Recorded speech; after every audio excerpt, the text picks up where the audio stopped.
कहने सुनने को तो जरूर भक्ति या परमात्मा का प्रेमी है, पर वो सच्चाई से वो सो दूर। क्योंकि जिस जीवन में सही मायनों में परमात्मा शामिल हो जाता है, ये सत्य शामिल हो जाता है, वो जीवन फिर प्रेम से सराबोर हो जाता है। और जो जीवन प्रेम से सराबोर हो जाता है, फिर वो सुकून की तरफ बढ़ने लगता है। और दुखद बात यह है कि जीवन में परमात्मा को प्राप्त कर लेना, इस अवस्था को प्राप्त कर लेना जहां एक इंसान सही मायनों में धार्मिक बन जाए, ये कोई गिने चुने लोगों के लिए मौका नहीं है। ये हर एक इंसान, हर एक मानव इस सत्ता को प्राप्त कर सकता है, इस सत्य को प्राप्त कर सकता है। परमात्मा ने कहीं भी ऐसी कोई डिफरेंशिएशन या कोई एग्जाम नहीं बनाया कि ये एग्जाम जो पास करेगा वही मुझे प्राप्त करेगा। सबके लिए परमात्मा बराबर, हर कोई इसको प्राप्त कर सकता है। बल्कि भूला बैठा है इंसान कि इसका अंश है। प्राप्त करना भी शायद, जब ये शब्द कहे जाते हैं कि प्राप्त कर सकते हैं, तो एक दूरी महसूस होती है कि कोई दूर जो एक चीज बैठी है जिसको प्राप्त करना है। पर सही मायनों में यह अवस्था है कि एक पेड़ की टहनी जैसे पूछे किसी दूसरी टहनी से कि ये पेड़ क्या होता है। कभी देखा है? मैंने कहीं सुना है कुछ पेड़ जैसी चीज होती है। एक टहनी पूछ रही है, एक पत्ता पूछ रहा है दूसरे पत्ते से, टहनी पूछ रही है दूसरी टहनी से, ये पेड़ क्या होता है। यही इंसान की हालत है। भगवान क्या होता है, भगवान कहाँ है, क्या है। जिस जोत का अंश है बंदे, उस जोत नू जानते सही कि जिस ज्योति का तू अंश है, उस जोत को जान तो दे। संतों ने सिर्फ यही एक हिदायत दी है, यही एक आवाज दी है। गुरु ने जिस भी रूप में सदगुरु इस धरा पर आए हैं, यही एक आवाज दी है, जिस जोत का अंश है बंदे, उस ज्योत नू जानते सही। अब जब हर एक इंसान, हर एक मानव इस दात को प्राप्त कर सकता है, परमात्मा को जान सकता है, दर्शन कर सकता है इस प्रभु के, शामिल कर सकता है सत्ता को जीवन में, तो फिर ऐसा होता क्यों नहीं? क्यों नहीं हर एक इंसान सुकून में है? क्यों नहीं हर एक इंसान प्रभु प्रेमी है सही मायनों में? क्यों धर्म के नाम पर ही सबसे ज्यादा फसाद है इस दुनिया में? क्योंकि इंसान की चाहत ही नहीं है सही मायनों में इस दातार को, इस सत्ता को प्राप्त करने। आज सुना हमने, हम सारे के सारे परमात्मा को एक साधन की तरह चाहते हैं। स्टूडेंट हूं तो कहीं अगर एग्जाम मुश्किल है, कोई दोस्त अगर मंदिर जा रहा है उसके साथ मैं भी चला जाता हूं कि चलो पेपर ही पास हो जाएगा, चढ़ा देंगे वहां भी 2-4-10 किलो प्रसाद जितना चढ़ना है। शुरू से ही परमात्मा के साथ इंसान का रिश्ता कुछ इस प्रकार बनता है। और जब इस प्रकार रिश्ता बनता है तो जाहिर सी बात है वहां डर भी फैलाना बड़ा आसान है कि जो 5-10 किलो प्रसाद के लिए तेरे को पेपर पास करा सकता है, तो फिर तूने अगर ये बात नहीं मानी तो सजा भी दे सकता है।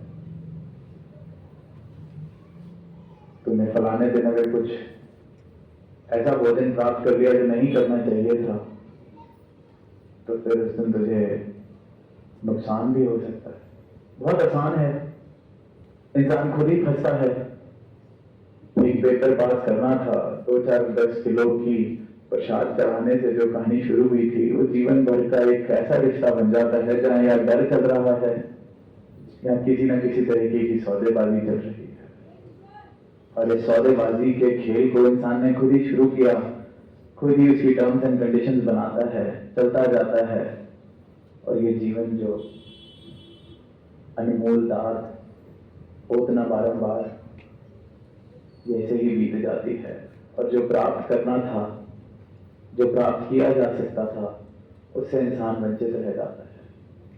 तो यही सवाल है कि मैं कौन हूं, और यही एक आवाज है जो सतगुरु दे रहे हैं कि जिस जोत का अंश है बंदे, उस जोत नू जानते सही। परमात्मा के साथ इंसान का डर का रिश्ता तभी तक रह सकता है जब तक वो जानता नहीं परमात्मा क्या है। परमात्मा के साथ डर का रिश्ता, सौदेबाजी वाला रिश्ता सिर्फ और सिर्फ भ्रमों के कारण है, अज्ञानता के कारण है, अंधकार के कारण है। जिस दिन परमात्मा के ज्ञान की रोशनी जलती है जीवन में, उस दिन ये डर का रिश्ता प्रेम का रिश्ता बन जाता है। तो फिर वो मीरा वाली अवस्था प्राप्त होती है कि पायो जी मैंने राम रतन धन पाए, वस्तु अमूलक दी मेरे सदगुरु कृपा कर अपनायो। तो फिर वो प्रेम में जीवन जिया जाता है। इस प्रभु के प्रेम में ऐसा इंसान डूबता है कि फिर हर एक इंसान में इस दातार के दर्शन करके हर एक इंसान से प्यार करने का प्रयास वो इंसान करने लगता है। फिर नर सेवा नारायण पूजा वाले भाव बन जाते हैं कि इस नारायण की पूजा करनी है, इस परमात्मा को रिझाना है, इस परमात्मा की भक्ति करनी है। तो जो परमात्मा ने चलती फिरती मूर्तें बनाई हैं, इनकी सेवा करी जाए, इनको पूजा जाए। ये शिक्षा है सदगुरु की आज इंसान के लिए कि जिस ज्योत का अंश है उसको जान ले, और फिर इस ज्योत के दर्शन तन तन में हर एक इंसान में करने वाली आंख प्राप्त होती है। और ये जीवन है जो वाकई में एक धार्मिक जीवन कहलाया जा सकता है, क्योंकि इस जीवन को समझ आ गया कि सच्चा धर्म क्या है, सही मायनों में प्रभु प्रेमी होना क्या है। इस प्रभु की खलकत से भी मैं प्रेम कर सकूं, और वो प्रेम मुझे करना ना पड़े, वो प्रेम मेरा स्वभाव बन जाए, वो प्रेम मेरा जीवन बन जाए, क्योंकि मुझे इस प्रभु को देखकर इस प्रभु से प्रेम हो गया है। और जब ये प्रेम जीवन में आता है तो जीवन से डर, भ्रम,